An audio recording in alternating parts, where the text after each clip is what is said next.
Hey, Gigi here. I wanted to share with you the foods that I eat on a daily basis. And I am all about eating a variety of whole plant foods in or close to their most natural state. I think variety is absolutely critical. Lots of studies have come out about, aiming to eat 30 or more different plants per week. And when you are really kind of consciously thinking about trying to eat a variety of whole plant foods, you can actually meet that goal. It sounds like a lot, it sounds difficult, but eating 30 different plants per week, can be done with some meal planning, some meal prep, and just really looking to diversify your menu.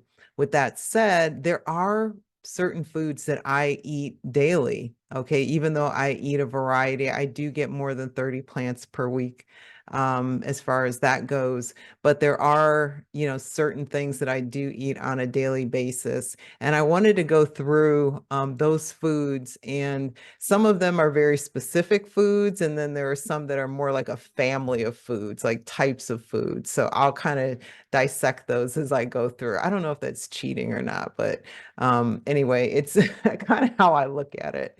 So, and these are not in order of importance, okay? So these are just, just in terms of how they came up in my brain when I was trying to put together this list. So the first food that I eat pretty much daily are blueberries. Now, occasionally I will, deviate and have blackberries or whatever, or a combination of different berries, like a mixed berry situation. But I would say most times I'm eating blueberries on the regular, largely because they are pretty widely available, even when I'm traveling, but also just because I love them and there's so many great health benefits with eating blueberries. So blueberries are rich in antioxidants.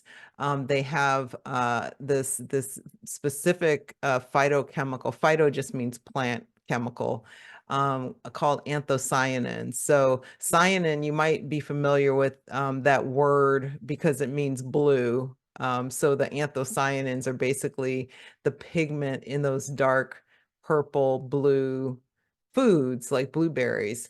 And they have been shown to help combat oxidative stress, also reduce the risk of different chronic diseases like heart disease as well as cancer. Eating blueberries has also been linked to improved cognitive function and memory, so brain health, and reducing oxidative stress in the brain, potentially slowing down age-related cognitive decline. So, that's super important, right? Our brain is so important. Blueberries are also great for heart health. They have been shown to help lower cholesterol, blood pressure, as well as improve your arterial function. So all of these contributes to lower risk of heart disease, which is so cool. So blueberries is my first one. All right, the second one I want to cover are mushrooms. Okay, mushrooms aren't technically a vegetable or a fruit. They're actually a fungi. I know that sounds weird, but a lot of times people will lump them into vegetables because they tend to be more savory like vegetables, but they're their kind of own thing. Mushrooms contain compounds like beta glucans, which can help boost our immune system. And so eating mushrooms on a regular basis can help promote the activity of immune cells like our IgA antibodies in our kind of our upper respiratory area, also helping to fight off infections and diseases more effectively. So mushrooms are super, super important. They're also a good source of essential nutrients like certain B vitamins, as well as some selenium, copper, and potassium. Potassium's good for blood pressure as well. So these nutrients really support overall energy production, our nervous system function, and just our overall well-being. Um, Mushrooms and certain varieties of mushrooms like shiitake and reishi have very high kind of anti-inflammatory and antioxidant effects. Now, you can actually, like, I use a lot of shiitake mushrooms in a lot of my recipes, like the sauteed kale and mushrooms. I'll put them in, certain kinds of soups. I'll add them to dishes that don't technically call for mushrooms just to boost my mushroom intake. So, mushrooms are really, really helpful. They also have been shown to help reduce inflammation in the body, lower oxidative stress, and may also help to contribute to lowering diseases like heart disease as well as certain cancers. All right, this next food item that I love that I eat on the regular is kale. Now, truth be told, I do eat a lot of kale. And sometimes I'll switch it up and have some collards, or I'll have collards with my kale, or, a little bit of shards sometimes. But kale is always kind of a staple in my repertoire. Honestly, I'll eat it for breakfast, I'll eat it for lunch or dinner and or dinner, I should say, as well as, adding it to smoothies. Like we got a ton of smoothie recipes, and you can add kale to, pretty much any one of them. So kale is just super nutrient dense. It's high in different vitamins. So it's packed with, vitamins like vitamins A, C, and K, which is, important for blood clotting as well as bone health. It also has vitamin C, which is important for your immune system health as well as your skin. Kale is also loaded with different antioxidants and phytochemicals like quercetin and camphorol, which really helps to protect the body from oxidative stress and inflammation. And so these antioxidants can reduce the risk of different chronic diseases, including heart disease and cancer. I know I keep bringing up heart disease and cancer because that's where the evidence, a lot of the research and science shows, in these studies, because heart disease is still the number one killer of both women and men. So a lot of these research studies really look at studying how certain foods, affect disease outcomes for good or for bad. Kale is also a great source of fiber and potassium. Fiber in kale also helps to lower cholesterol levels. And again, potassium helps to regulate the blood sugar, or excuse me, the blood pressure. These benefits just contribute overall to better cardiovascular health and reducing the risk of heart disease. My next food item now, okay, this is where I'm starting to kind of cheat a little bit. I'm not naming although I kind of cheated with the mushrooms too, because there are a bunch of different mushrooms, but this is more of a family of foods here. So legumes, okay, so legumes are basically beans, lentils, and peas. So these are, kind of a family of different foods that are different, basically plant-based protein options that are also a great source of dietary fiber. And, fiber is so important to our health. I mean, not only does it help us to, in terms of digestion and keeping a healthy gut, but it's also important to helping us to lower our cholesterol levels. It's also important for our whole microbiome because the fiber kind of creates the prebiotics or the food for the beneficial probiotics in our gut. And so legumes play a big role in that because of the fiber and because the protein content in legumes, it's important for, muscle repair and overall, body function. So the combination of the fiber as well as the potassium, again, potassium is a mineral that helps lower blood pressure, regulate blood pressure, and other nutrients. Legumes are so heart healthy. They're so heart healthy. And Dr. Dean Ornish did a ton of research on legumes with his lifestyle heart trial in particular, showing that, if you eat legumes on the regular, it does help to lower your heart disease outcome. And then plus, you pivot over to what, the blue zones are showing, the longest lived people in the world, the centenarians, the people who live to be 100 or more. And these are people who are vibrant. These aren't like people just kind of laid up in a bed, hooked up to machines. These are people that are actively like living their lives. And so legumes are a part of their daily routine, whether you're talking about, Sardinia, Italy, or Loma Linda, California, or, any one of the blue zones, legumes are a part of their dietary pattern. So go legumes. Legumes also have a low glycemic index, which means that they kind of prevent those blood sugar spikes because they release sugar into the bloodstream more slowly. That fiber kind of helps to protect that. So making it a great choice for anyone with insulin resistance or prediabetes or trying to reverse type 2 diabetes as well. Daniel in the Bible ate a whole food plant-based diet and was stronger and wiser for it. Daniel's plate was created because we wanted to show people that you can eat yummy, whole food plant-based dishes without having to mortgage your health. We wanted people to have plenty of options for delicious recipes that were Daniel Fast compliant. But we also wanted to show them that you can eat this way not just for 30 days, but it can actually be a long-term sustainable lifestyle.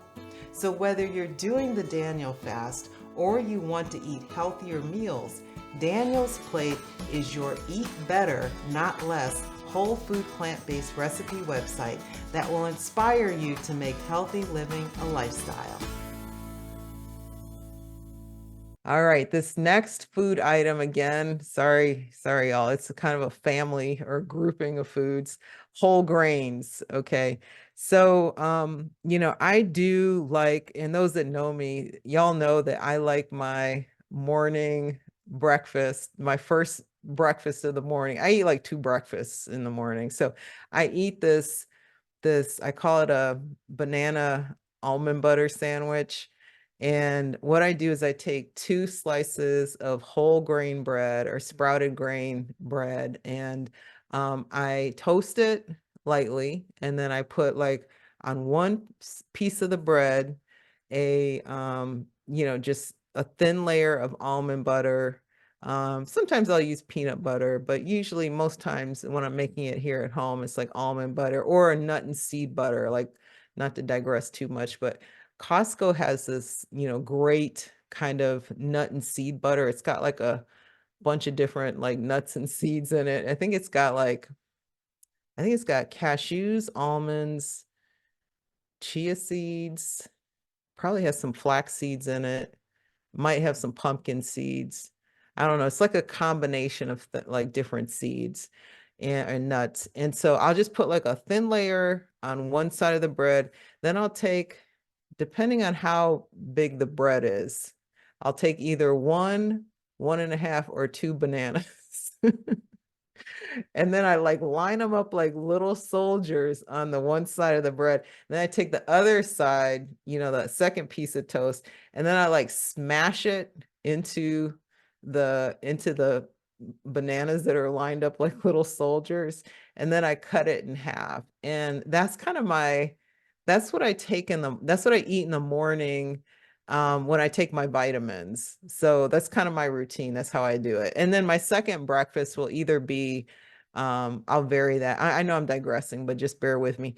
I'll have either some overnight oats or some hot oats, or like a smoothie, or some kind of a savory, like a millet, bowl, or quinoa bowl, with some kale or something in it. So it just or natto. I'm a huge fan of natto. And so that'll be like my second breakfast. And then I'll eat a, lunch and dinner, whatever. So anyway, back to the whole grains. Sorry, y'all. So I do tend to lean into intact whole grains. With the exception of my little banana sandwich that I mentioned, it's still a whole grain bread, but it is kind of minimally processed because it's kind of broken down and then, baked and then, all of that. Um, but intact whole grains are super, super healthy. So these are, basically grains that haven't been processed. So we're talking about things like quinoa, farro, barley, millet, black rice, for example, would be a intact whole grain. So these are, basically grains that, are intact. And they have a ton of, nutrients, and vitamins, minerals, as well as fiber. The high fiber content, again, in these intact whole grains are good for your gut health. It can contribute to this feeling of fullness, which can help aid with weight management. That's why, when you eat whole grains versus eating like refined grains, which is found in a lot of those ultra processed junk foods or highly processed breads, you tend to feel like you got to eat a bunch of it to feel full. Whereas if you're eating an intact or a whole grain, you feel full quicker, so you're not going to eat as much. That's why it's so helpful for weight management, for losing and maintaining a healthy weight.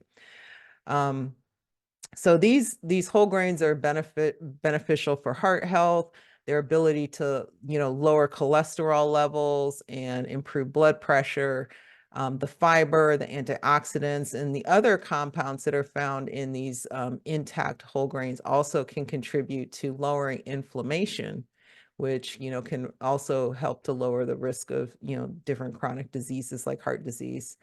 So these intact whole grains have a low kind of to moderate glycemic index, again, to kind of maintain, a good blood sugar level, which is, certainly good for overall metabolic health. All right, this next food item, and I'll be honest with you, this next food item, I don't feel right on days when I don't eat this, honestly.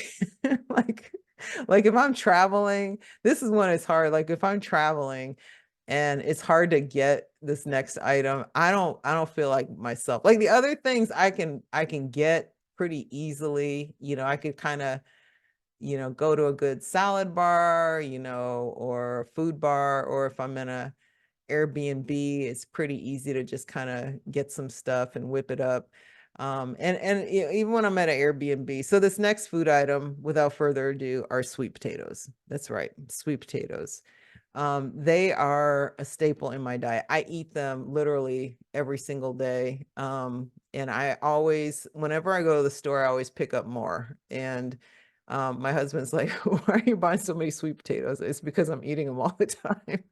So I love Japanese sweet potatoes. I love those purple sweet potatoes, the Stokes. I love the white sweet potatoes, and I love the regular kind of orange standard issue sweet potatoes.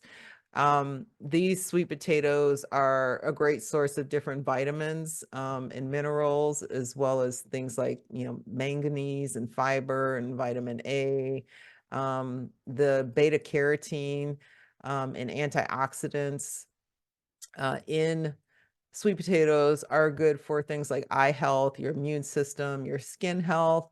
The fiber in sweet potatoes, again, helps to promote a healthy digestive system, and, really helps to maintain that balanced gut microbiome. So, and, even though sweet potatoes are sweet, they still tend to not, you know, spike blood sugars, especially when you're eating the skin with it. So, sweet potatoes can be a good option um, preventing diabetes, for reversing prediabetes or even type 2 diabetes.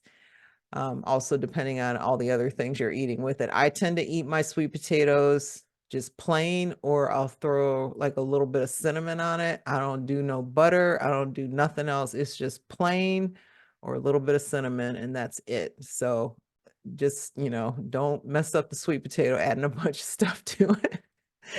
No butter. Don't put any butter on your sweet or brown sugar. Please don't put any brown sugar on your sweet potatoes. Just enjoy the sweet potato as it is. And so the way I make it, you're probably wondering, well, how do you cook it? How do you make your sweet potatoes? I would say 99% of the time I just bake it in the oven. So I just I just when I come home from the store, I'll trim off any like rough ends. Sometimes the ends have like these little weird nodules on it and stuff. I'll just take a knife and just kind of shave it off on each end, rinse it off, put it on in one of these little baking sheets, and I put a little parchment paper or something to keep it from sticking to the baking sheet, and I just put it in the oven. I don't poke any holes in it. I don't do any of that. I just put it in the oven. I bake it at 400 degrees, and depending on the size of the sweet potato, I'll bake it anywhere from, I would say 50 minutes for a smaller sweet potato, up to maybe like an hour and 5 minutes. And then I just leave it in the oven. I mean, and some of my friends know this, and this might sound weird, but I'll leave my sweet potatoes in the oven, just for a day or two. Like, I mean, so what? I mean, nothing's going to happen to it. I'll just leave it in there. I think I've left it in there as long as 3 or 4 days. I think, 4 days is pushing it. 3 days is fine. 4 days is kind of pushing it. I mean, if you think you're going to leave it in there more than 3 days, I would just go ahead and take it out and then, wrap it up, put it in like a container and just put it in the refrigerator. It might start growing fur on it or something. I don't know. But anyway, that's kind of how I roll with my sweet potatoes. All right, so that's sweet potatoes. The last food that I eat on the regular are, and again, this is a family of foods. These are nuts and seeds. So I lean towards specifically nuts like walnuts, almonds. I eat cashews, and a lot of the cashews are mostly in the salad dressings that I'll make, or like the sauces. I do like, as far as seeds go, I like to eat chia seeds, flax seeds, hemp seeds or hemp hearts pretty regularly because of their omega-3 ALA content. Now, walnuts do have that as well. It's just that chia seeds and flax seeds have a higher concentration of omega-3 ALAs. So I do eat those pretty much daily. So some days I'll just eat chia seeds or flax seeds, or sometimes I'll do both of them, and then hemp hearts occasionally. And beyond that, I like to also weave in some other types of seeds. So we're talking about like pumpkin seeds are a great option. Sunflower seeds are also fantastic.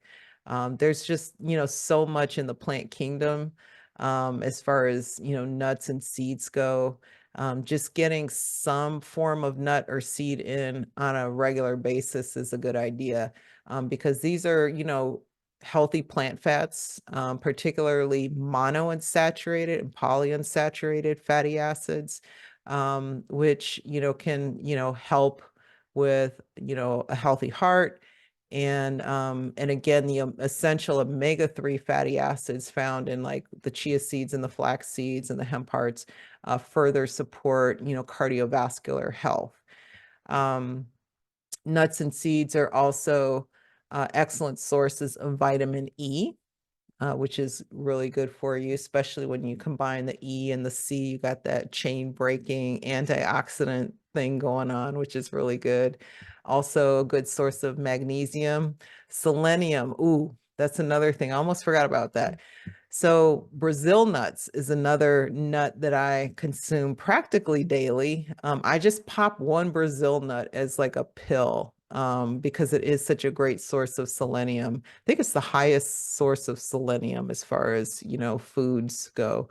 And so, and then also nuts and seeds typically have zinc, which You know, when you look at all those vitamins and minerals, again, they protect you against that oxidative stress. They support your immune function, good for your skin health and just overall well-being. So this combination of healthy plant fats with some of the protein that's in nuts and seeds, as well as fiber, really can help to give you that feeling of fullness or being satiated, which can also help with appetite control and prevent from overeating. With that said, let me just say, it's not a good idea if you're trying to lose weight to just eat nuts and seeds. It's going to work against you.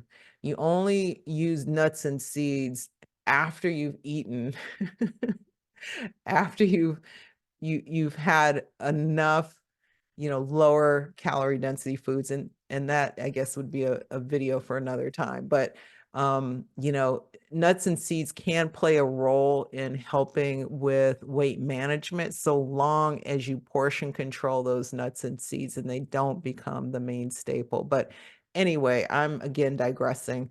Nuts and seeds are a part of my daily routine. So that wraps it up. Just to summarize again, because I know I was digressing a lot here.